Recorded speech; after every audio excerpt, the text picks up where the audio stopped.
한국의 살인사건 86번째 사건입니다. 86번째 사건이죠. 86번째. 네. 와, 많이 했네. 이제 거의 86번. 100회가 얼마 안 남았어요. 살인사건도 100회 특집 한번 해야 되는데. 참 그만큼 참 웃어가면서 할 얘기는 아니지만. 살인사건이 참 많다라는 건데요. 오늘은 부산 호프집 주인 종업원 살인사건입니다. 두 사람이 좋으니까 네. 호프집 주인하고 종업원하고 네. 두 사람이 살해된 사건. 이게 찾아보실 때는 부산 동네 호프집 뭐 살인사건으로도 나오고 그렇게도 나오죠. 네, 그렇게도 나옵니다. 이 이 사건은 2012년도에 발생했어요. 2012년 이것도 여름이에요. 8월 13일 날 17시 45분이니까 오후 5시 45분경에 부산 동래구에 있는 한 호프집에 어떤 손님이 들어서요. 그 손님이 이제 사실은 그 전날 새벽까지 술 먹은 사람이에요. 호프집, 동래구에 있는 호프집에서 업주 최 씨, 55세 된 여성이에요. 최 씨하고 술을 마시고 직장에 출근했던 사람인데 3교대 직장을 다니는 사람이래요.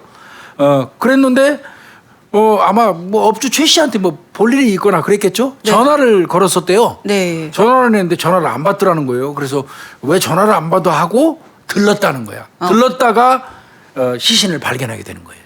아마 저 업주 최 씨하고 그래도 친한 사이였나 봐요. 전화번호를 알고 있을 정도로. 그렇죠, 그렇죠.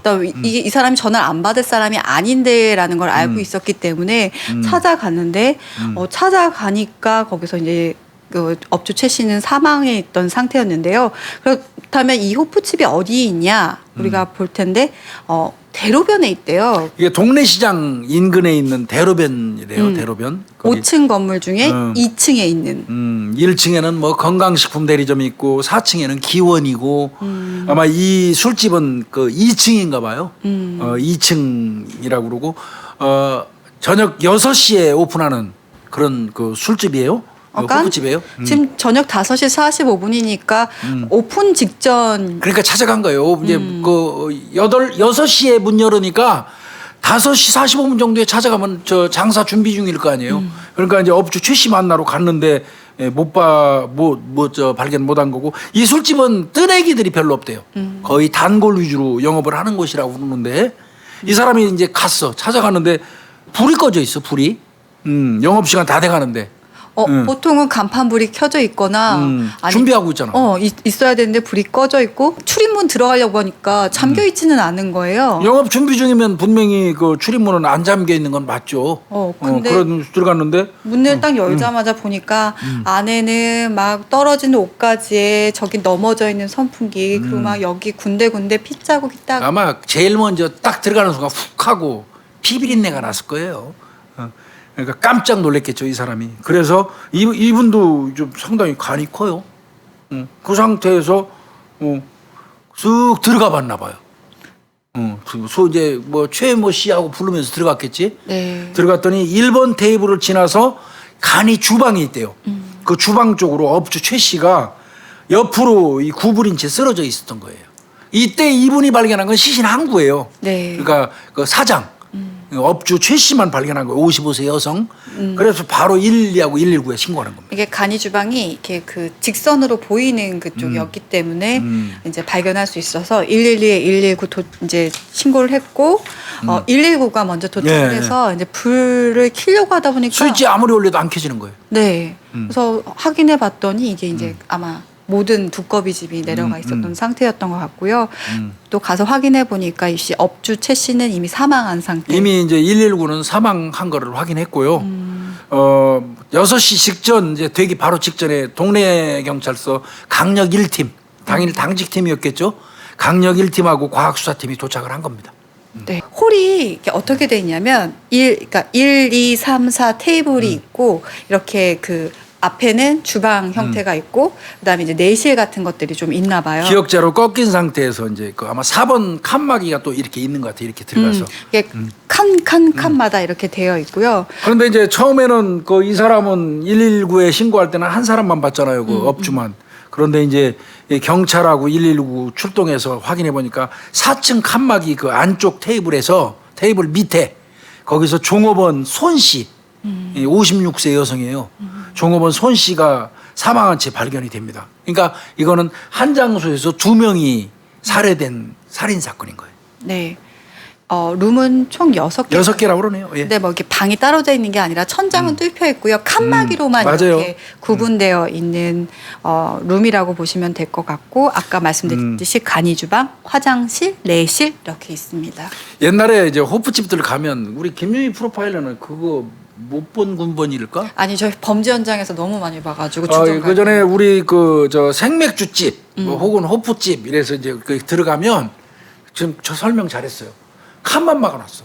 선정은 뻥 뚫렸어. 그래서 옆방에서 떠드는 소리가 옆에 다 들려. 그런데 대체로 이제 그 맥주집에 있는 그 여종업원이 순회하지. 네. 1번 테이블 들려서 한 잔 먹어주고 또 2번 가서 또 먹어주고 한 바퀴 돌고 그러면 손님들은 이제 먹으면서 그 여성 종업원이 한 바퀴 순회하는 동안에 기다리고 있고. 이제 그 과정에서 이거 뚫려 있으니까 막 얘기하는 왜 이렇게 안 들어와? 나간 지가 언제인데 떠들으면 저쪽에서 갑니다. 뭐 이렇게 하는 나 이제 근데 그 뚫린 데 가가지고 저쪽 안쪽에서 그 술 먹고 있는데 한참 술 먹고 있는데 어떤 놈들이 한 2놈이서 내 욕을 엄청 하더라고.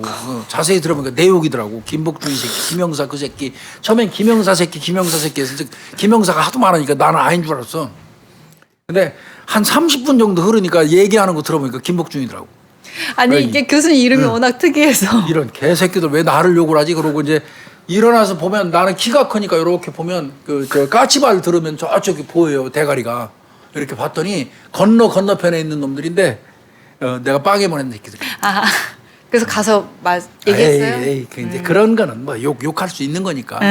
에이, 재수없다고 그러고 얼른 술값 내고 왔는데 저 뚫어진 그 칸막이에서 본인 욕하는 소리 꽤 들어요. 하여튼 이것도 그런 칸막이 형태의 6개가 이 테이블이 돼 있는 그런 호프집이었던 것 같고요. 그러니까 칸막이로 나눈 거예요. 천정 뚫려 있고 간이 주방이 있고 화장실 있고 내실 있고 그래요. 그리고 우리가 가면 주점이 진짜 이거 같은 경우 6가지 칸까지 있다고 하면 엄청 넓은 칸이거든요. 근데 그때 이제 흔적이 많이 남아있는 데를 일단 집중적으로 그렇죠. 우리가 감식을 먼저 들어가는데 여기 같은 경우는 1번 칸막이. 거긴 업주가 쓰러져 있는 곳이에요. 그게 업주 쪽이고요. 1번이.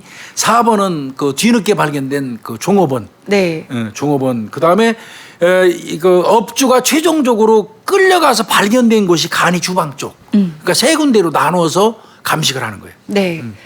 그래서 집중적으로 거기를 했는데요. 그럼 아까 제일 처음에 발견됐던 사람은 이제 업주 최 씨잖아요. 차기 상태를 봤더니 네. 여름이다 보니까 짧은 반바지에 이제 맨발이었고요. 1번 테이블에서? 칸막이에서 이제 같이 실갱이가 있다가 간이 주방으로 끌려. 그러니까 아마 피가 이렇게 이어진 모양이죠. 자국이 혈흔 자국이 그런 게 보였나 봐요. 네. 종업원 손 씨 같은 경우는 엎드린 채 사망을 하고 있었는데 특이해요. 팬티만 착용하고 있어요. 벗기는 적은 근데 팬티는 입고 있는데 팬티를 벗기는 적은 없어요. 근데 바지는 분명히 벗겼고 그런데 벗겼으면 바지는 현장에서 발견될 원칙이잖아요. 네. 바지가 없어요. 이거 특이사항이네요. 네, 특이사항입니다. 거기다가 추정컨대 이 사람은 그 옆에 비산혈이라는 이런 거 볼 때는 누운 상태에서 공격을 받았고 결국은 소파에서 떨어져 가지고 이제 엎드린 채 발견된 걸로 보이는데 이 두부 함몰골절이 있어요. 머리에. 그러니까 이게 아까 테이블이 있고 우리가 앉는 그러니까 의자가 있잖아요. 근데 의자에서 공격을 당한 것 같고 그러면서 쓰러지면서 엎드린 형태가 된 거라고 지금 추정을 하는 게 됐는데요. 여기서도 또 하나 특이한 게 저항은이 없다라는 겁니다. 그러니까 불시에 공격을 당했다는 뜻이죠. 네. 그런 경우라면. 그러니까 두부에 함몰골절이 있다고 그랬잖아요. 그러니까 뭐 엎드려서 뭐 다른 거를 하거나 하여튼 딴 것을 할 때 급습으로 머리 쪽을 급습해서 준기로 때렸다는 뜻이에요. 이 경우는 말싸움이 있거나 다툼이 있었던 상황이 아니라는 거죠. 네. 자, 이제 그러면 이 경우는 아까 얘기한 것처럼 1번 칸막이, 4번 칸막이, 간이 주방 3군데로 나눠서 감식을 해야 되잖아요. 공격 장소로 추정되는 곳이니까. 자, 1번 테이블 그 칸막이 감식을 했어요. 테이블 위에 봤더니 빈 맥주병이 4개 있습니다. 빈 맥주병 4개, 맥주컵 2개 있어요. 네. 한 개는 깨진 상태예요. 그러면 맥주잔이 3개 있었다는 뜻이네요. 네, 맥주잔 성한 개. 거 2개, 깨진 거 하나.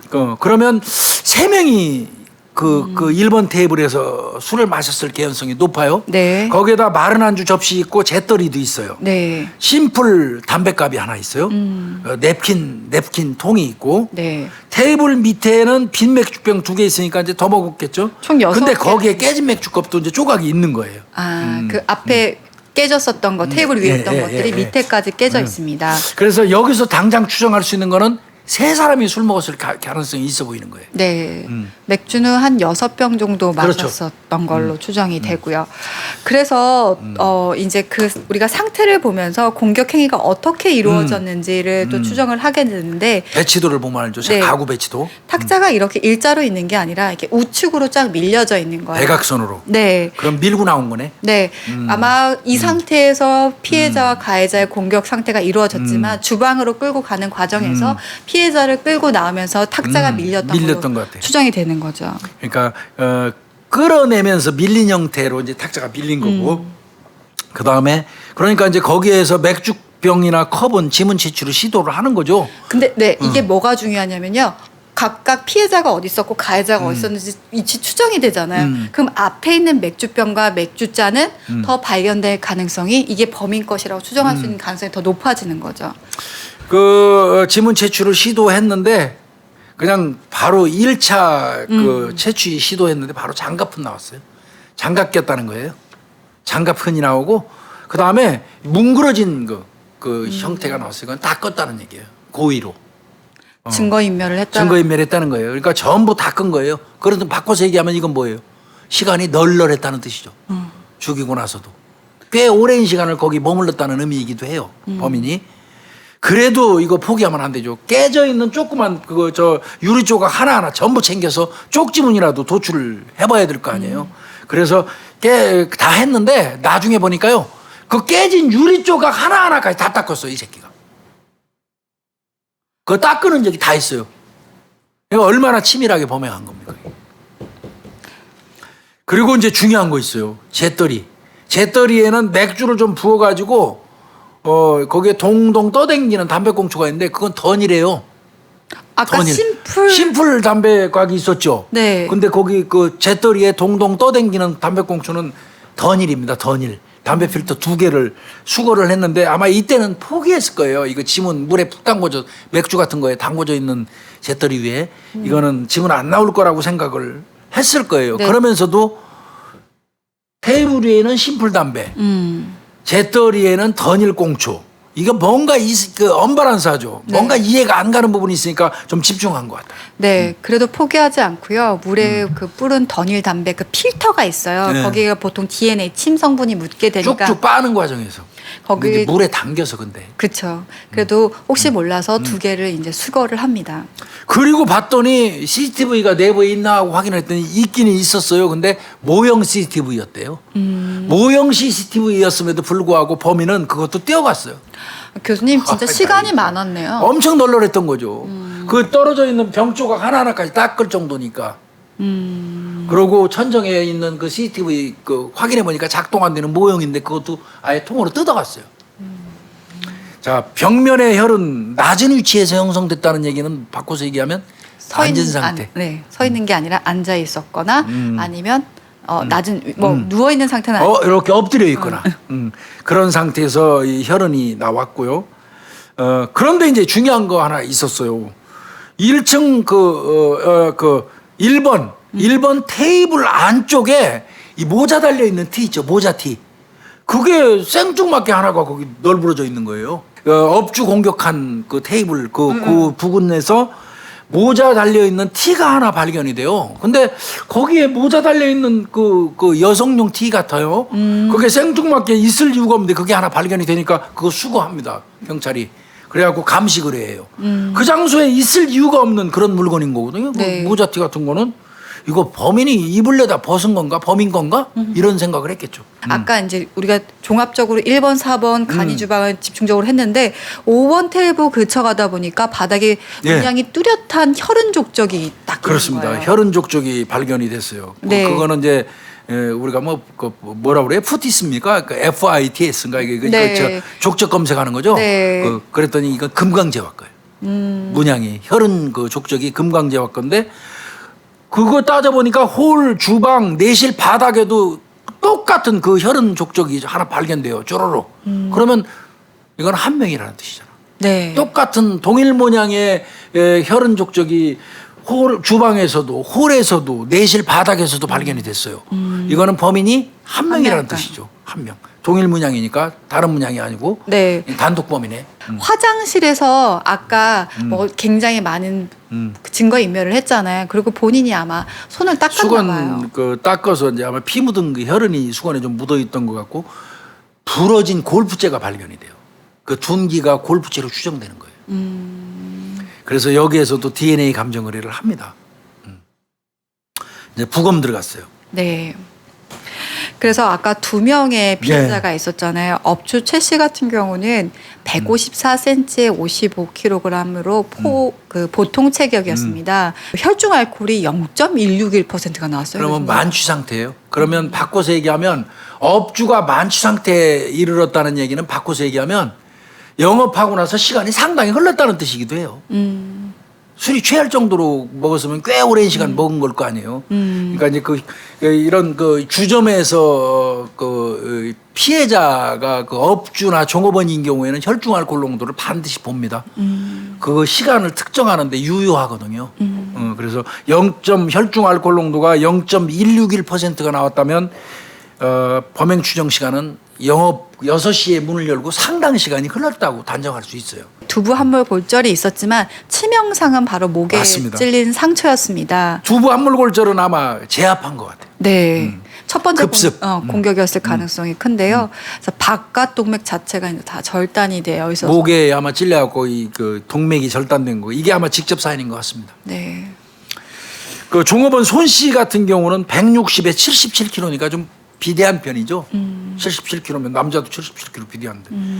이 사람도 둔기 공격으로 해서 이거는 두부가 함몰됐으니까 이건 직접 사인이에요. 네. 함몰돼 두부가 골절이 아니고 함몰이 됐다는 거는 여러분들 함몰하고 이 골절 구분을 좀 해주셔야 할 것 같은데 이 함몰이 됐다는 얘기는 완전히 그 머리 이 두부 이게 으깨졌다는 뜻이에요. 이 골절은 뭐 금이 가거나 뭐 이렇게 이런 거고 그러니까 일반적으로 함몰이면 두부가 함몰되면 사망합니다. 이건 골프채가 부러질 정도로 공격했기 때문에 둔기 공격에 의해서 한 것 같고 이분도 술은 좀 먹었는데 이분은 좀 적어요. 0.023%네요. 그래서 이제 추리를 해봐야죠 이거. 네. 테이블 쭉 치워놨잖아요. 근데 아까 내가 말씀드렸잖아. 맥주 6병 정도 밑에 있는 것까지. 그 다음에 잔이 3개 있었죠. 깨진 것까지 포함해서. 그러면은 이거는 새벽 시간대에 셋이서 먹었을 가능성이 높아 보이는 거예요. 네. 종업원과 사장과 그 범인 셋이서 먹었을 가능성이 높고 아까 말씀드린 것처럼 업주가 0.161%의 만취 상태라면 늦은 시간에 마지막 손님일 가능성이 있고 그 다음에 아까 말씀하신 것처럼 탐문화 해보니까 단골 아니면 늦은 시간에는 절대 안 받는다는 거 아니에요. 그런 거 봐서는 단골일 가능성, 면식범일 가능성 요렇게 좀 추정을 해봅니다. 네. 1번 테이블을 치워갔다. 그리고 종업원 같은 경우는 아까 저항은도 없었다고 했고 누워서 공격을 받았다고 한다면 자다가 공격을 받았을 가능성이 높다. 졸다가. 네. 그래서 그러면 더 한번 마지막 손님 지금 자다가 공격을 받았으니까 그리고 다 치워졌다. 뒤에 손님이 안 올 거라고 생각하니까 여유롭게 치워간 거잖아요. 그렇죠. 그럼 새벽 시간대였을 가능성이 높다라고 이제 아예 시간대는 거의 추정이 된 거나 마찬가지죠. 그런데 이제 문제는 일반적으로 휴대폰 다 갖고 있었는데 업주 최씨 휴대폰 없어요. 손가방하고 지갑도 없어졌어요. 그러면 이건 강도 가능성도 배제할 수는 없는 겁니다. 자, 이런 경우에는 이제 바로 수사 들어갈 때 1번 하는 건 CCTV 수사죠. 네. CCTV 들어가서 주변에 있는 CCTV 수사합니다. 네. 그런데 여기가 아까 말씀드린 동네 시장에 있는 대로변이라고 그랬잖아요. 네. 대로변인데 CCTV가 없어요. 아, 이게 참 안 되려면 그렇더라고. 사건 꼬이려면. 대로변인데요, 교수님. 네. 그래서 그러면은 뭐 대로변에 CCTV가 없으면 우리가 또 다른 거 해야죠. 지나다니는 CCTV를 생각을 해야 되죠, 교수님. 맞아요. 네. 그러니까 12일 날 새벽부터 그 현장 그 인근으로 통행한 버스 9개 노선 뽑았더니 120대예요, 버스. 새벽에도 진짜 부산이니까 차가 거기도 많이 120대예요. 근데 그래서 한 120대를 뽑아서 다 봐야죠. 다 봤는데 결정적인 장면이 하나도 없는 겁니다.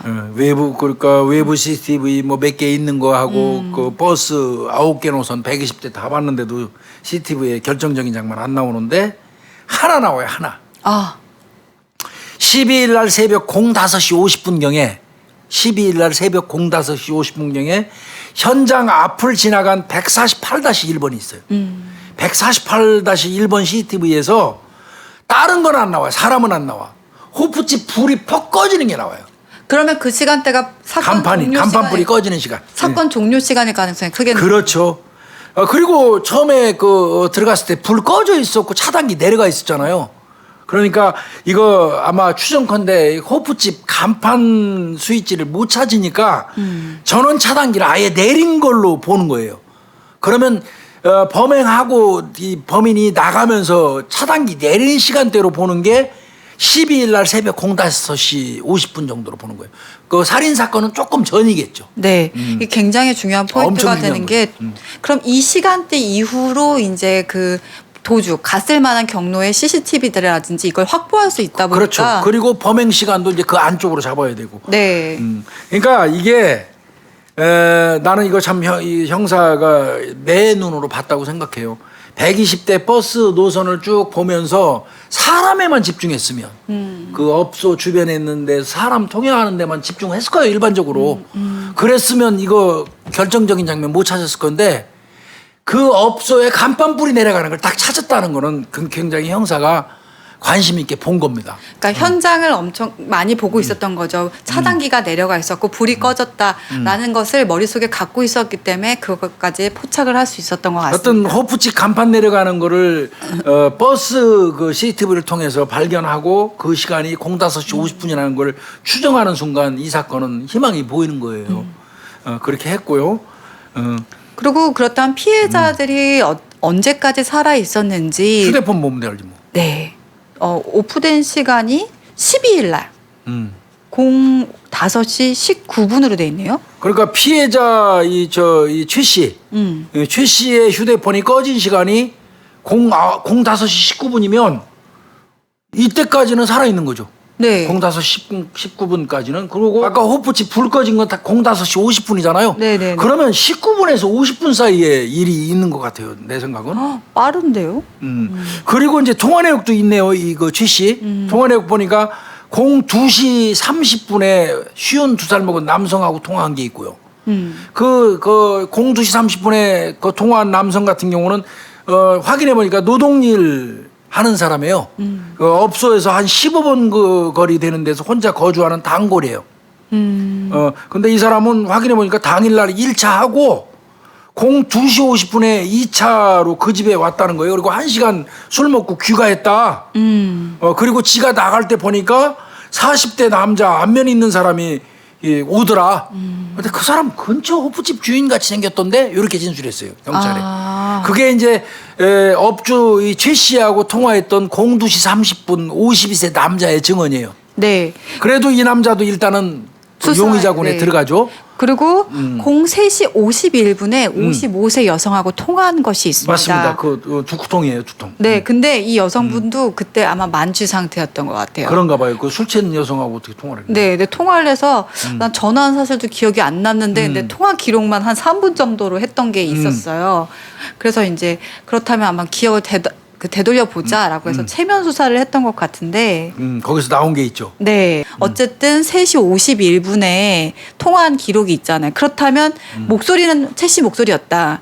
그렇다면 우리가 3시 51분까지는 적어도 살아 있었어. 살아 있었죠. 뭐 5시 19분에 핸드폰에 뭐 범인이 껐다고 하더라도 통화한 거는 최 씨니까. 확실하게 최 씨가 살아 있다고 할 수 있는 거는 03시 51분이에요. 두 번째 여성하고 통화한 시간대.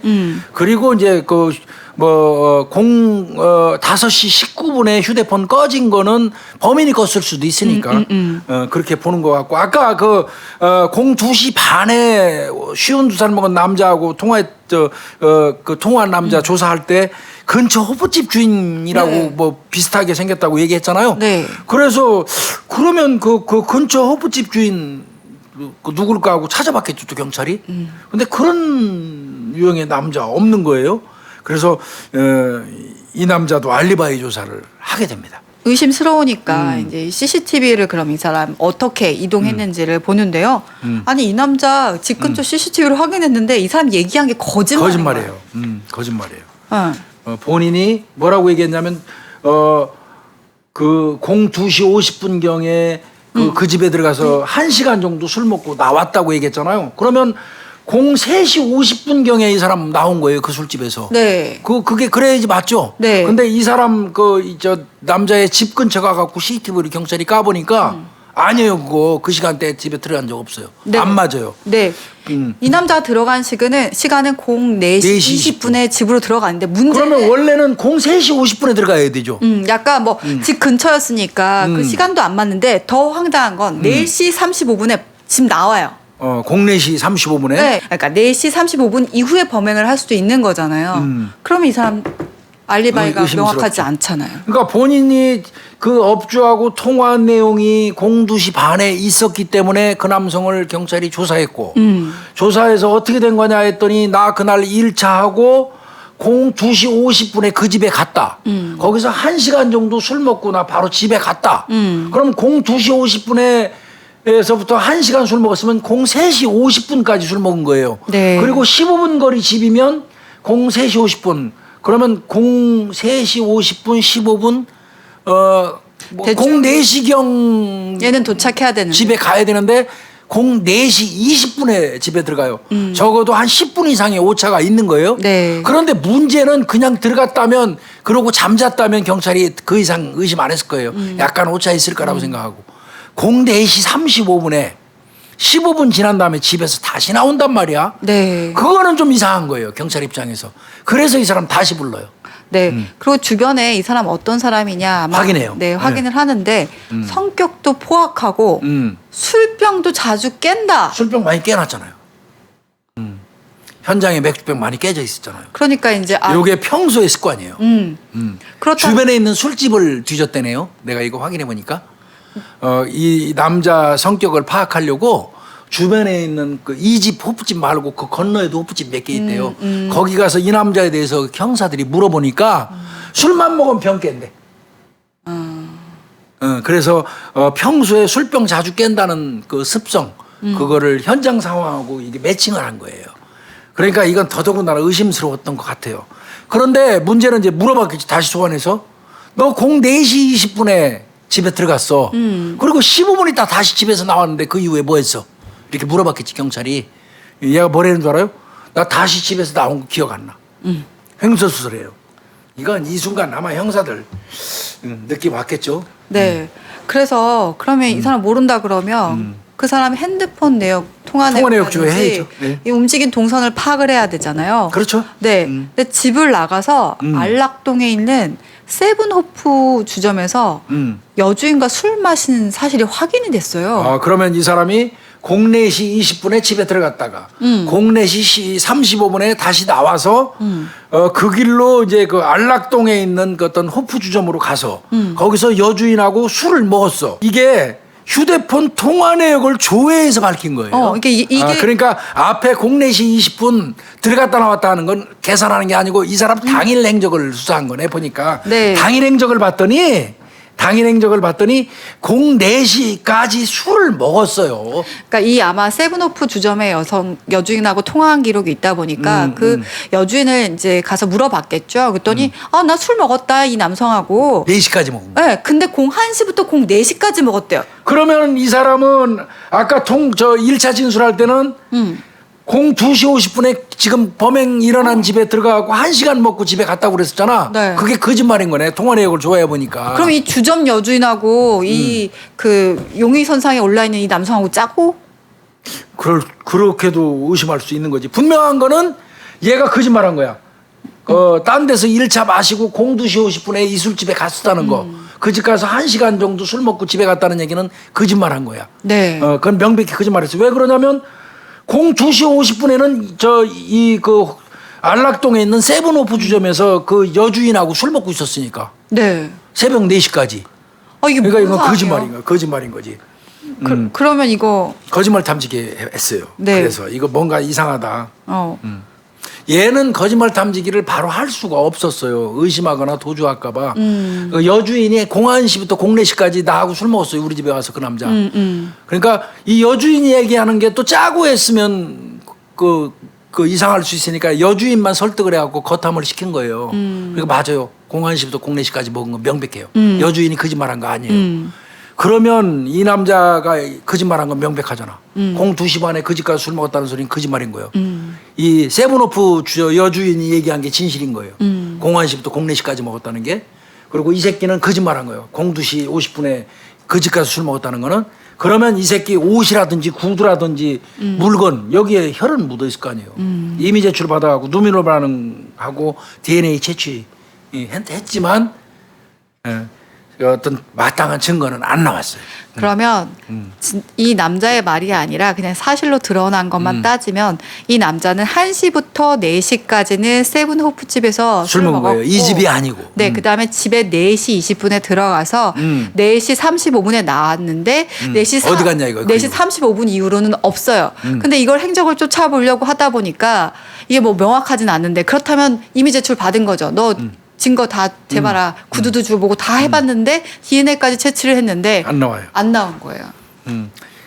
그러면은 이제 이런 경우에는 계속 그 수사는 진행 중에 있으면서 이제 피해자 주변 수사도 해요. 제가 늘 말씀드리지만 사망하면 내 그 어떤 그 억울하게 죽으면 그 억울한 부분이 있죠. 내 사생활이 다 까지는 그런 것도 있기는 해요. 이 피해자 같은 경우는 법적으로는 이혼한 상태에 있는 여성이에요. 그런데 전 남편하고 한 집에 거주하고는 있어요. 네. 이 여성이 이 네. 업주가. 그런데 이제 각자 개인 생활은 간섭 안 하는 그런 형태래요. 그러니까 무늬만 부부 형태. 무늬만 부부도 아니지 법적으로 이혼했으니까. 무늬도 부부 아니고 단지 그냥 한 집에 살고 있는 거예요. 이혼했음에도 불구하고. 네. 자, 종업원 손 씨 같은 경우는 이혼했어요. 전 남편하고 연락 자체도 안 된대요.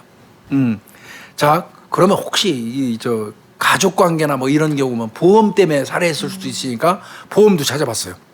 특이사항 없어 둘 다. 네. 자, 이제 그러면 또 남은 거 있죠. 네. 자, 이 집에 단골 이외에는 늦은 시간에 안 받는다고 그랬죠.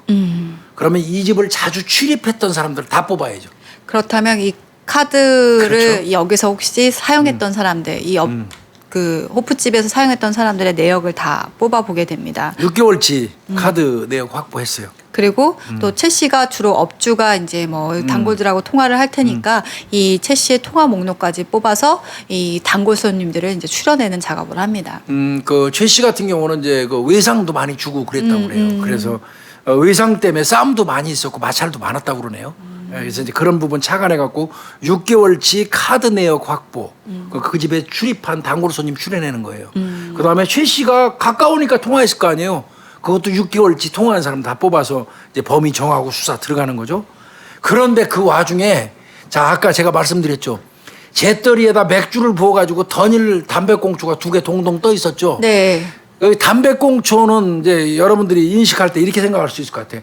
입으로 물었던 부위에서 타액이 꼭 나올 거라고 생각하는데 아니에요. 필터를 쭉쭉 빠르면 본의 아니게 필터 속에 내 타액이 들어갈 수 있어요. 혹은 담배를 잘걸 씹어주는 습관이 있는 사람은 굉장히 고마운 사람들이에요. 수사 과정에서. 치은도 나오고 그 과정에서 타액도 이 담배꽁초 속에 많이 들어가 있어요. 이 경우도 담배꽁초가 물에 둥둥 떴기 때문에 희석돼서 DNA 안 나올 걸로 생각은 했지만 그래도 그거를 감정 의뢰를 했던 이유가 뭔 줄 아세요? 테이블에 있는 건 그 무슨 담배였죠? 아까 말씀드린 심플 담배인데 그 대떨이에 있는 거는 제떨이에 있는 거는 던일이었기 때문에 뭔가 언밸런스하다고 판단이 돼서 어렵다고 생각되지만 감정을 한 거예요. 정말 그거 잘한 겁니다. 제떨이 물 위에 떠 있던 이 담배꽁초에 DNA가 나왔네. 그러니까 포기하면 안 된다라는 거죠. 그러니까 말이에요. 네, 이게 왜냐하면 진짜 현장에서도 그 과학수사위원들이 판단을 해요. 왜냐하면 다 보낼 수 없어요, 국가수에. 그래서 이거는 보낼까 말까 본인들이 알아서 판단을 해야 하는데 예.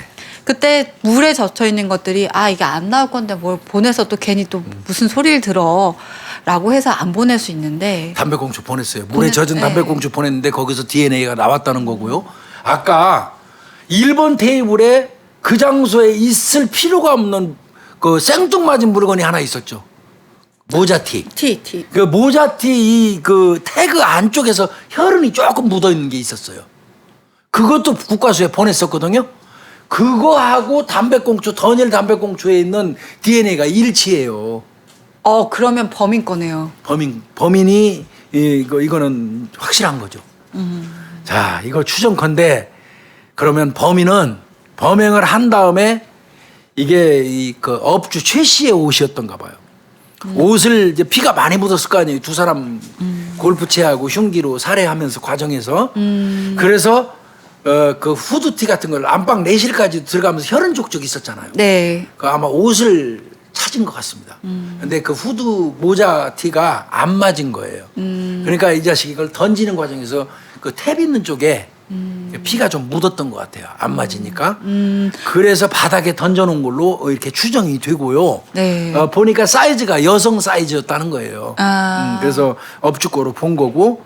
그러면 전 순간 어떤 생각을 했냐면 이 남자 그렇게 체격이 큰 남자는 아니겠다. 자기가 그런 시도를 해보려고 했다면. 그렇죠. 그리고 그렇다면 이제 DNA가 확보가 됐으니까요. 이제 이때부터는 아까 얘기한 것처럼 뭐 6개월치 카드 내역에 나왔던 사람들, 그 다음에 6개월치 통화 내역에 나왔던 사람들. 정말 살인 사건 난 술집에 술 먹으러 한 번씩 가는 경우도 운 없으면 경찰 조사 받아야 돼요. 저는 그때 그 빌라에서 살인 사건이라는데 그 수사 보고에 이 빌라 사람들 다 조사하잖아요. 그 수사 보고를 보면서 미안해요. 네. 저도 사실 우리 집 근처에서 이런 사건이 나면 나도 다 조사가 되겠지. 당연히 생각을 그래요. 하게 되더라고요. 그 아마 많을 거예요. 6개월치 카드 내역 카드 그 술집에 술 먹고 카드 긁은 사람들. 그다음에 6개월 동안 그 이 업주 최 씨하고 어떤 형태로 전화 통화한 사람. 어떤 경우는 뭐 할부 뭐 이런 거 때문에 전화했던 사람들도 조사받는 경우 많아요. 그러다 보니까 한 300명이 넘었대요. 그 사람들 1대1로 DNA 샘플 이제 채취해야지. DNA 2개 나왔잖아. 네. 확보했으니까 그 했죠. 근데 이제 거기서 그 과정에서 타 지역에 있고 연락 안 되는 사람들도 있었나 봐요.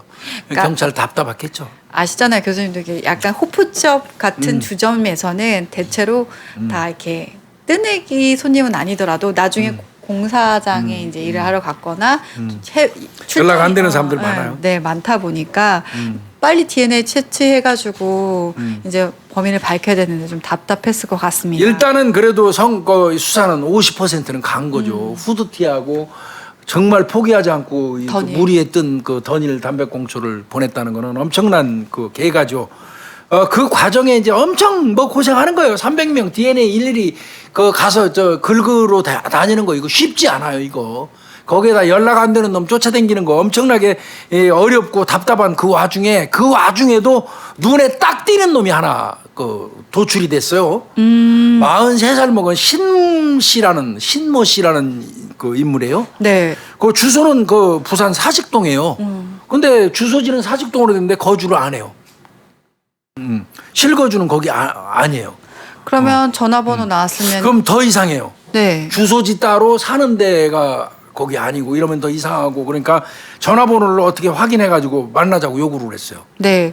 그래서 만나서 이제 뭐 확인을 해보니까 이 사람이 수암동 고시텔에서 거주를 하고 그럼 있는데 바로 그 옆에요. 그 옆인데도 그러니까 현장하고 걔 있는 그 거주하는 고시텔하고는 10분 거리밖에 안 된대요. 그런데 이제 10분 거리밖에 안 되는데 그 근처니까 이거 왔다 갔을 개연성은 높잖아요. 네. 그래서 물어봤대요. 호프집 언제 간 게 마지막이냐? 언제 갔냐? 그랬더니 한 2개월 전에 간 게 마지막인데요. 2달 전에 간 게 다래 다. 아, 그러십니까? 아, 우리가 지금 손님들에 대한 DNA를 다 채취를 하고 있는데 좀 협조 부탁드리겠습니다. 하고 DNA를 채취를 했습니다. DNA 채취했어요. 자, 얘는 어떤 사람이냐면 8년 전에 이혼해갖고 혼자 살고 있는 사람이에요. 특별한 직업도 없고 막노동 뭐 이렇게 하면서 지낸다는데 그런데 또 전과도 큰 거 없어요. 벌금 경미한 걸로 한 건밖에 없는 사람이에요. 그리고 DNA 채취에도 그 저 순순히 응하니까 그러니까 이제 경찰 입장에서는 뭐 별거 없겠지 하고 왔는데 다음 날 DNA 채취하고 왔는데 다음 날 오후 4시경이에요. 네. 22일 날. 네. 오후 4시경에 그 사람이 전화가 왔어요. 보통 다 명함을 주고 가거든요. 담당 형사가. 그러니까 명함으로 아마 전화를 전화를 또 걔가 걸어왔어요. 신 씨가. 저기 제가요 어제는 말 못했는데 2달 전에 그 집 갔다는 얘기죠. 그것만 얘기했죠. 생각해봤더니 제가 10일 새벽에 호프집에 갔었네요. 네. 지가 그러니까 2달 전에 갔었다고 얘기하고 DNA 채취를 했는데 찜찜했겠죠. 경찰이 당연히 확인하고 너 엊그제도 12일 날도 왔는데 왜 거짓말이 할 줄 알고 아 내가 어제는 생각이 안 나는데 어제 생각이 안 나. 12일 날 난 건데 어떻게 생각을 못하고 말을 안 해. 2달 전. 가만히 생각하니까 어제 내 말 못했는데 12일 날 새벽에 그 호프집 갔었어요. 네. 이렇게 얘기를 하는 거예요. 그러니까 형사가 왜 그런데 그렇게 얘기했어요. 그러니까 가만히 생각하니까 이제 이거는 이놈이 어떤 생각을 한 것 같으냐면 오리발 깔 수 있는 문제가 아니라고 본 거예요. DNA 이거 긁어 갔잖아요. 이거 가만히 이제 DNA 긁고 갔으니까 지가 현장 상황을 복기를 해본 거예요. 머릿속에. 야 이거 담배꽁초에서 DNA 나온 거 아닐까? 본인 입장에서. 야 그러려면 이거 내가 어제 간 거는 얘기해야 되겠다. 그 어제 간 거는 한번 얘기해야 되겠다. 그래서 아마 뒤늦게 그 다음날 간 적은 있고 거기서 주인이 준 담배를 내가 피운 적이 있다고 얘기를 하는 거예요. 그거 형사한테 안 통하는 얘기죠. 형사님은 아마 생각했을 거야. 얘네. 그러니까 이제 바로 얘 DNA 채취한 거 긴급 감정의뢰로 바꿔버렸어요. 네. 긴급 감정의뢰로 보낸 거예요. 긴급 감정의뢰 해놓고 신병 확보하려고 만나자고 전화한 거예요. 네. 그랬더니 천안가에 대해서 시간 없대요. 그러면은 뭐 안 만나주면 만나야죠. 강제 만남을 해야 되겠죠. 그래서 그 수암동 고시텔 앞에서 계속 잠복을 합니다. 이거는 내가 이제 통화에서 확인한 건데요. 얘를 DNA 채취하고 만나서 할 때 이 수암동 고시텔에 있는 거를 형사들은 알았대요.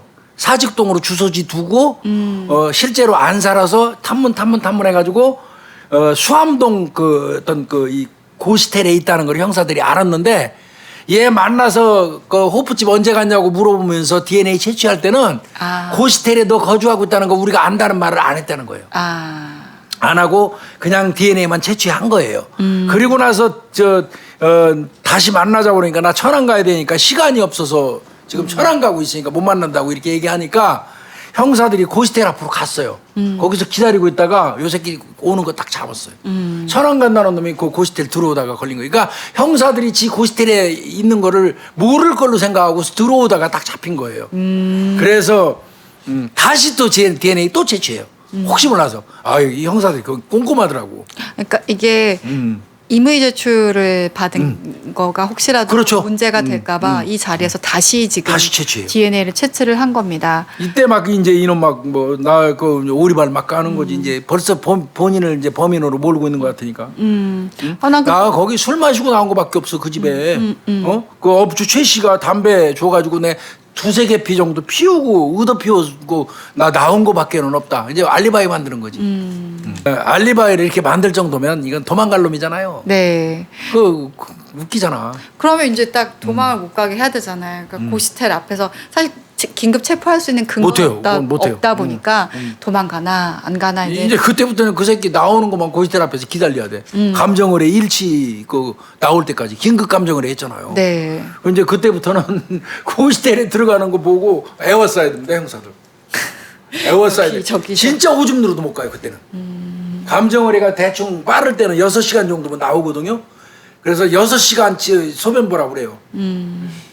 형사들이 야 6시간이야. 가능하면 커피 먹지 말고 물 먹지 마. 오줌 누러 가면 안 되니까.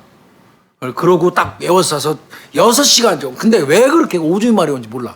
저는 진짜 형사 못할 것 같아요. 6시간은 전 무리예요. 예, 그 형사들은 그냥 그러니까 주머니에 손 넣고 잡고 있어요. 많이 해봤네 많이. 아 참. 그 물을 안 먹어요. 그렇게 그 용의자 들어간 거 딱 그 안에 들어간 거 보고 밖에서 감정을 해올 때까지 기다릴 때는 물은 아예 안 먹습니다, 형사들.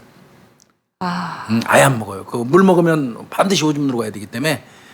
형사들이 그렇다고 뭐 엄청나게 많지 않기 때문에. 그리고 많고 안 많고가 아니라 내가 잡아야지. 인원 많이 동원해서 그 사람이 기다렸다가 그놈 잡으면 안 되잖아. 내가 잡아야지. 이 고생을 했는데. 그러니까 형사들이 오줌 참아가면서 그냥 눈 불에 켜고 있는 거예요. 자, 고시텔 앞에서 잠복근무 하는 거죠. 근데 오래 걸렸대요, 이거. 내가 확인해 보니까. 그러니까 지금 6시간이 훨씬 넘게 걸렸어요. 아침까지. 아마 이제 중간중간에 오줌 넣겠죠. 뭐. 네. 예, 국가수에서 감정 의뢰 왔고요. 나왔습니다. 일치한다고. 네. 23일 날 오후에 나왔어요. 그래서 이 용의자 신 씨한테 일단은 가자. 처음에 가자. 뭐 긴급 체포 그 근거도 있긴 하겠지만 일단 임의 동행을 요청을 했던 것 같아요. 그러니까 신 씨도 그쯤 되면 이제 본인도 네. 복이죠. 그래서 23일 날 오후 3시 20분부터 조사 시작해서 당일 날 행적 조사를 싹 한 거예요.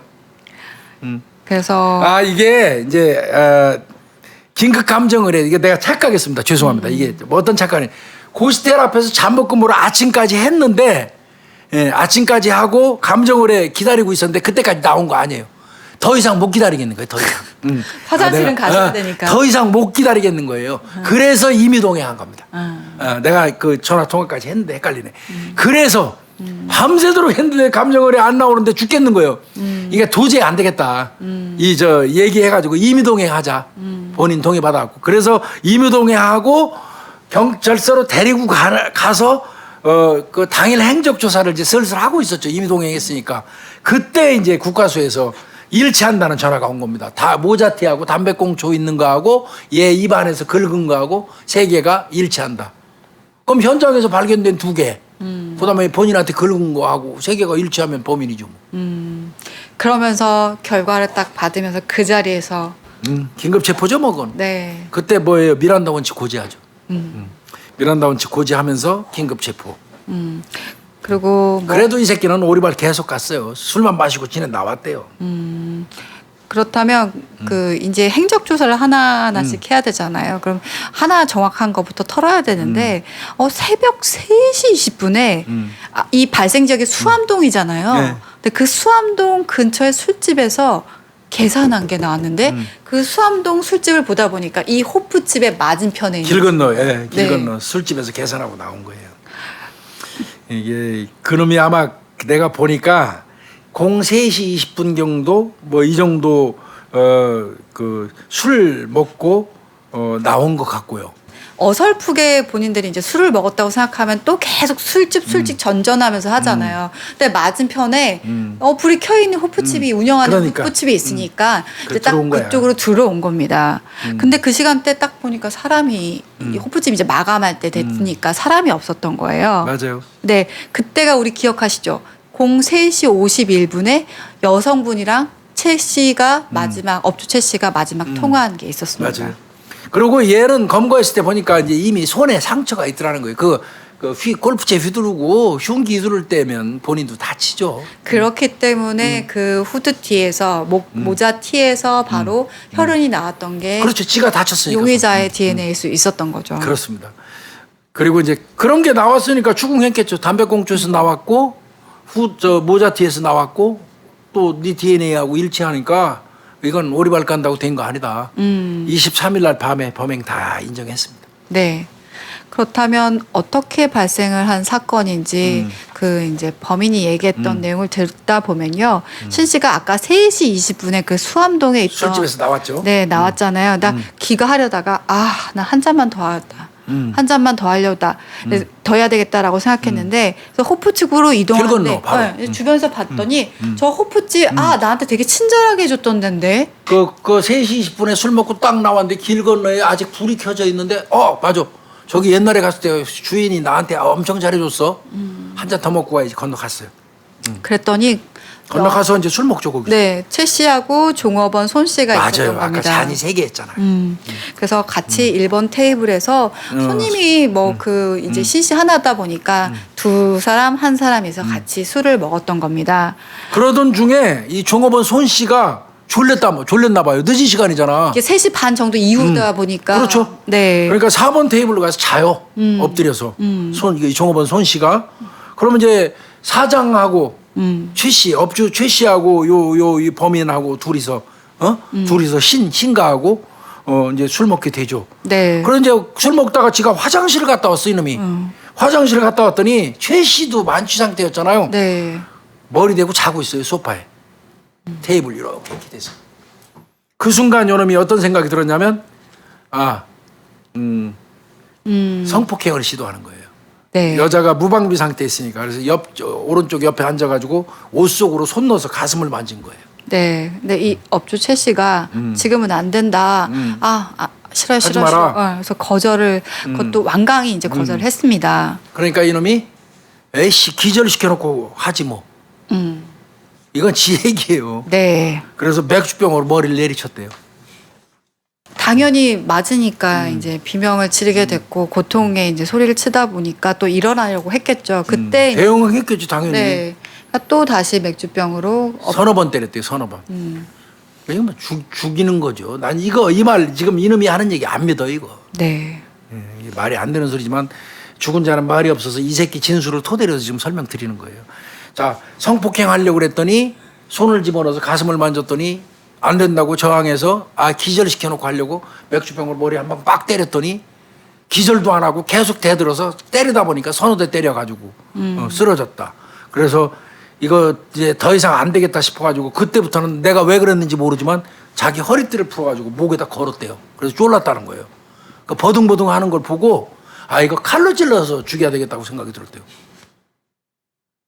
이거 뭐 말이 이 새끼 진술 내용이 도대체 그 유연성이 없어요. 흐름이 없어 이게. 그렇죠, 교수님. 말이 돼 이게? 하여튼 이 새끼 진술이에요. 왜 이렇게 얘기를 하냐면요.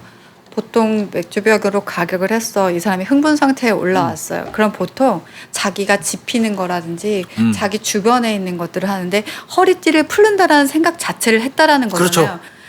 이 사람을 공격해야 되는 게 아니라 내가 이걸 풀어야 되는 수고스러움의 그 텀이 있는데 그거는 보통 이렇게 진짜 이렇게 흐름이라는 거에서 끊기는 흐름이거든요. 말이 안 돼요, 그러니까. 네. 왜 갑자기 기절시켜가지고 한 방 때려갖고 기절시켜서 성폭행하려고 했던 사람이 대든다고 그래가지고 서너 번 때리고 그다음에 거기서 서너 번 때렸으면 거의 기절했을 거 아니에요. 그 사람을 구태에 허리띠 풀어가고 목을 조르고 그 상태에서 버둥거리기 때문에 칼로 찔러야 되겠다는 생각이 들었다. 이게 흐름이 이게 도저히 말이 안 되고요. 어쨌든 뭐 그대로 가자고요. 이놈 얘기대로. 그래서 목에다가 허리띠로 걸은 상태에서 주방 쪽으로 끌고 갔대요. 그래서 아까 그 혈흔이 이렇게 끌려간 흔적이 있었다고 그랬잖아요. 네. 1번 테이블에서 주방으로. 그래서 주방 쪽으로 끌고 갔고 그렇게 하는 과정에서 봤더니 잠자러 갔던 손 씨, 종업원. 손 씨가 움직이는 기척이 들리더라는 거야. 네. 그래서 7번 테이블 그 인근에 골프채가 있더라네. 그걸 보니까. 네. 그 골프채를 들고 가갖고 손 씨 머리를 3번 정도로 가격을 했대요. 이왕 벌어진 거 둘 다 죽여야겠다고 생각하고 그랬죠. 3번 때리니까 그 헤드 부위가 부러지더라는 거예요. 이게 살해 과정이에요, 이놈이. 뭔가 흐름이 이상해요. 칼이 저기 있는 주방에 있는 거 알아요. 내가 칼을 가져오는 게 빠르겠어요. 이 사람을 끌고 가서 칼로 지르는 게 빠르겠어. 이게 말이 안 되거든 이게. 그럼에도 불구하고 주방 쪽으로 끌고 가서 내가 볼 때는 주방 쪽 그 안쪽으로 내실로 끌고 간 거는 성폭행의 의도가 아직까지 있었던 거예요. 그죠? 네. 기절시켜서 목 졸라가지고 기절시켜서 그 안으로 끌고 간 거는 성폭행의 의도가 아직까지 있었는데 공교롭게 손 씨가 뒤척거리다가 손 씨가 그때 뒤척거리거나 그러지 않았으면 안 죽었을 거예요, 손 씨는. 그런데 뒤척거리니까 이 목 졸라서 거의 실신 상태, 머리 때려서 실신 상태에 있는 사람은 팽개치고 7번 테이블 쪽에 골프채가 보이니까 그 들고 와서 손 씨 3번 머리를 공격해서 이 두부 한 몰로 그냥 현장에서 살해한 거예요. 그리고 이제 다시 이제 주방 쪽으로 가서 거기서는 아마 시도하다가 칼로 목을 찔러가지고 살해한 걸로 보입니다. 그 다음에 이제 이놈이 증거인멸하는 과정이 아주 꼼꼼해요. 장갑 끼죠, 장갑. 네, 장갑 끼고 물수건을 이용해서 현장을 꼼꼼히 다 닦아내잖아요, 다. 그리고 다 이거. 또 날이 밝아오는 게 보였겠죠. 그러다 그렇죠. 보니까 내가 피 묻은 상태로 나가면 들킬 것 같다. 그렇죠. 그러니까 옷을 갈아입고 나가야 되겠다라고 해서 아까 교수님 말씀대로 내실로 가서 옷을 찾게 됩니다. 네, 뒤진 게 흔적이 있거든요. 네, 그래서 그때 모자티 아마 뭐 얼굴도 가려야 되니까. 그러니까 모자티가 효율적이잖아요. 덮어 쓰려고. 그래서 그걸 갖고 왔는데 색깔이 너무 화려했대요. 색상이 너무 화려해서 오히려 남들 이목을 끌을 것 같으니까 그거 포기하고 던져버린 거예요, 현장에. 네. 근데 있어야 될 현장이 아닌 그 테이블 밑에 후드티를 던져놓으니까 그게 경찰들한테는 굉장히 큰 어떤 의미 있는 증거가 된 거예요. 네. 그래서 정밀하게 살피는 과정에서 이 탭 부분에서 조금 묻어있는 피를 그 혈흔을 도출한 거고. 네. 이건 그래서 잡은 것 같고요. 그런데 그 던졌어. 너무 화려해서 오히려 이목 끌을 것 같아서 새벽부터 다시 내실로 가요. 네. 그래서 등산복 조끼를 하나 찾아 입네요. 네. 거기서 또 찾아 입고 근데 피 묻은 바지도 갈아입고 지 바지에 피 네. 묻었겠죠? 근데 딱 채 씨의 체구가 딱 보이잖아요. 너무 작죠. 네, 자기한테는 안 들어갈 것 같은데 그때 생각했던 게 바로 종업원 손 씨였습니다. 아까 77kg라고 그랬잖아요. 종업원 손 씨가. 그 사람은 체구가 크니까 그 바지가 맞을 것 같은 거예요. 그래서 아까 현장에서 발견될 때 팬티 바람이었잖아요. 네. 바지만 없어졌잖아요. 팬티를 내리는 적도 없었잖아요. 그러니까 이게 이제 이해가 가는 거예요.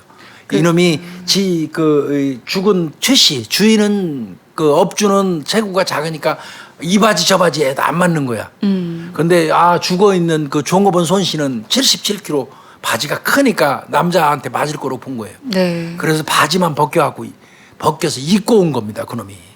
그러니까 성폭행 목적으로 벗긴 게 아니에요. 살해된 상태에서 바지만 벗긴 거예요. 네. 그리고 현장의 유류품이었던 다 챙겨 나온 모양이더라고요. 네. 다 닦아내고. 그러니까 아마 종이 상자가 하나 있었나 봐요. 거기다가 본인이 이제 증거가 될 만한 것들은 다 챙겨왔고요. 거기다 이제 업주 가방하고 지갑하고 휴대폰 없어졌잖아요. 네. 그것도 다 챙겨온 거죠. 아마 그 강도로 위장해야 되겠다는 생각을 그런 했던 것 거죠. 같습니다. 그리고 나오면서 이제 간판불 네온사인 끌려고 그랬는데 스위치를 못 찾은 거예요, 이놈이. 어디에 있는지. 그래서 전원 차단기 내린 거예요. 그게 12일 날 아까 버스 148-1번에서 05시 50분에 퍽 꺼지는 거 간판 나오잖아요. 네. 그게 그 시간대입니다. 그리고 이놈이 무단횡단 해가지고 골목을 이용해서 집에 간 거예요. 그래서 다음 날에 이제 택시를 타고 아까 유류품이 있었잖아요. 그거- 지네 집에 가져간 거. 네, 그걸 금정산으로 가서요. 한적한 이분응선 그 바위 틈에다가 아마 유류품을 은닉을 했던 것 같습니다. 그리고 칼은 오래 갖고 있으면 안 될 것 같으니까 그 현장 주변에 그 이제 눈에 안 띄는 곳에 아마 땅에 깊게 박아놨던 것 이거 나중에 다 경찰이 찾아내죠. 같아요. 그리고 이제 본인이 범행했을 때 있던 신발, 혈흔 족적이 있었잖아요. 네. 그 신발은 형사들이 이제 만나자고 연락 왔었잖아요. 그때까지는 신고 있었나 봐요, 이 새끼가. 그런데 이거 안 되겠구나 그래갖고 충렬사 뒤편으로 가서 유기했대요. 이거 나중에 수거합니다. 이거는 결국 아무런 원한도 없는 거예요. 성폭행 시도했다가 이게 실패하고 처벌될까봐 2명을 살해했던 그런 사건입니다. 처음에 이게 기사가 났을 때 이게 저희가 최종적으로 사실 받은 거라서 이게 가장 정확한 내용인데 기사에는 어떤 식으로 나왔었냐면 이 신 씨가 자기가 술을 먹는데 종업원 손 씨는 자고 있었다. 그리고 또 그건 맞잖아요. 술을 먹고 나오다 보니까 또 업주 최 씨까지 자고 있어서 이 사람들이 날 뭘로 보는 거지? 무시해서. 내가 무시해서 살해를 했다라고 초반기에 기사들은 다 났었어. 그런데 이거는 최종이에요. 음. 성폭행 시도한 것까지 나오잖아요. 손 씨가 셋이서 술 먹다 맞아요. 이거는 논리상 맞아요. 컵이 3개 있었어요. 하나 깨져 있었지만 네. 셋이서 같이 먹은 거 맞고요. 네. 그다음에 중간에 있는 말대로 손 씨가 잠자러 가서 저 4번 테이블에서 엎드려 잔 거 맞아요. 그리고 저 이놈이 화장실 갔다 와갖고 업주 이 최 씨를 가슴을 만지는 과정에서 마찰이 된 거예요. 시비가 된 거 분명해요. 네. 근데 뭐 완강히 거부한 게 아니라 극렬히 거부했겠죠. 잠자는 여성 그 술집에 아무리 온 손님이라도 잠자는 여성 가슴을 만지는데 술까지 취한 최 씨가 가만히 있었겠어요? 방방 뜨면서 덤볐겠죠. 그 과정에서 최 씨를 제압하려고 맥주병으로 때린 거고 맥주병으로 몇 번을 때리다 보니까 최 씨가 이제 쓰러졌는데 이건 이제 어차피 지가 가끔씩 왔기 때문에 죽이지 않으면 들통날 거 아니에요. 그러니까 그때부터 죽일 의도를 가지고 허리띠 풀어서 목 조른 거고요. 그리고 끌고 들어가서 뭐 성폭행 시도를 했을지 여부는 모르겠지만 그렇게 이게 흘러간 걸로 보는 게 합리적이에요, 보다. 저는 이게 이 사람이 과연 흥분 상태에서 이 범행을 했을까라는 생각을 계속 많이 하는 게 뭔가 멈출 기회들이 계속 많았거든요. 많이 있었죠. 근데 단절될 타임이 있었죠. 네, 근데 그게 끊김에도 아까 교수님이랑 저랑 공통점이 계속 끊기는데 뭐가 이루어진다라는 거잖아요. 네, 그렇다면 이게 단순한 이게 흥분 상태나 우발 상태에서 벌어졌다라는 것들이 저는 조금 안 믿겨지고 두 번째는 굉장히 증거인멸에 치밀한 놈이에요. 네. 치밀한 놈이에요. 뭐 그 저 종이 박스 갖다가 그 금정산 이분흥선 바위 틈에다 숨기고 형사한테 연락 받으니까 신발 갖다가 저 충렬사 뒤편에다가 버리고 엄청 꼼꼼한 놈이에요. 엄청 꼼꼼하고 그리고 형사가 전화 오니까 2달 전에 얼떨결에 놀래가지고 그때는 무서워서 2달 전에 가고 안 가봤어요. 그랬는데 DNA 채취해 가니까 이거 보나마나 걸릴 것 같으니까 사실은 어제 갔었는데 내가 깜빡했다고. 아니 엊그제 가는 거를 왜 기억을 못해서 깜빡을 해요. 이런 거 등등을 보면 이놈 굉장히 치밀한 놈입니다. 얘는요 무기징역 받았어요. 네. 2명 죽여도 무기징역입니다. 대한민국. 그러니까 제가 좀 안타까운 것 중에 하나는 이게 신문 기사에 어떻게 났었냐면 이 두 여성분이 자신을 무시를 했다. 그래서 그렇다면 이 사람이 내가 워낙 그때 이제 고시원 생활을 하고 있었다 그랬잖아요. 직장도 없었고 아마 굉장히 뭐 무기력한 상태, 무직에다가 자기 주변에 뭐 상태가 안 좋았기 때문에 이 사람이 나를 무시하는 발언들이 날 자극을 시켰다.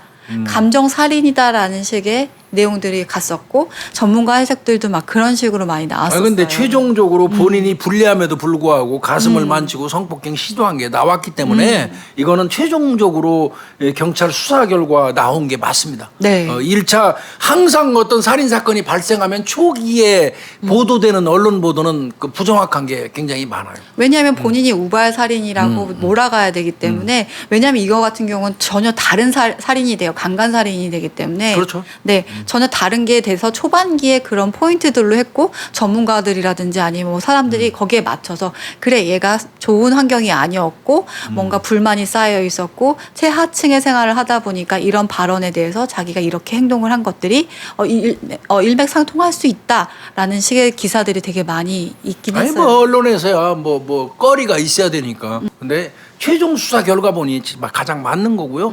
본인이 엄청나게 불리함에도 불구하고 성폭행 시도한 사실을 다 자백을 했다면 이게 맞는 거죠. 네. 이건 무기징역 받았고요. 동네 경찰서 강력 1팀이 잘했어요. 특히 제가 볼 때는 송성준 과수팀 형사 굉장히 잘했고요. 박순보 형사, 박종식 팀장, 윤보성 형사, 김태경 형사, 곽규청 형사. 동네에서 강력 1팀 굉장히 수사 고생도 많이 했고 열심히 잘했습니다. 포기하지 않으면 정말 언젠간 잡힌다. 이걸 또 한 번 보여주는 살인 사건이었습니다. 네, 맞아요. 이거 수사 참 꼼꼼하게 잘했어요. 담배꽁초 나 같으면 그게 과수팀이었기 때문에 가능했겠다. 외근 형사 같으면 재떨이에 동동 떠 있는 던일 담배꽁초 수거 안 해요. 그러니까 현장에 있으면서 그게 과학수사 요원들의 역량이라고 보는데요. 맞아요. 굉장히 그냥 뭐랄까 형식적으로 수고하는 분들도 있지만 굉장히 행동들을 파악해가면서 흐름상에서 이거는 필요하다. 그게 선별해서 딱 하시는 분들이 있거든요. 그리고 이건 어떻게 하면 나올 수 있어. 끝까지 포기하지 않고 수고하시는 분들이 진짜 계세요. 저는 그런 과학수사위원들이 잘했어요 이거. 네, 많았으면 좋겠고 재떨이 물 위에 동동 떠 있는 던일 담배꽁초를 수거해서 보낸 과수팀 직원 잘했고요. 그 다음에 1번 테이블에 툭 던져져 있는 후드티. 이게 생뚱맞다. 현장 주변 상황하고 어울리지 않는 물건이 떨어져 있다는 걸 착안해서 그거를 수거한 그 담당 형사. 내가 볼 때는 정말 이게 사건이 되려니까 합작이 된 거고 결국 그거는 성의고 열심히 했기 때문에 가능했던 거예요. 그렇죠. 아까 교수님 또 그 불 꺼진 네. 그 호프집의 시간을 CCTV 있죠. 찾아낸 거 이런 거 등등이 사건 해결하는데 조각조각 퍼즐이 맞춰진 거예요. 이런 작은 행동 하나하나 수사 하나하나가. 네. 오늘도 고생하셨습니다, 교수님. 네, 수고했어요.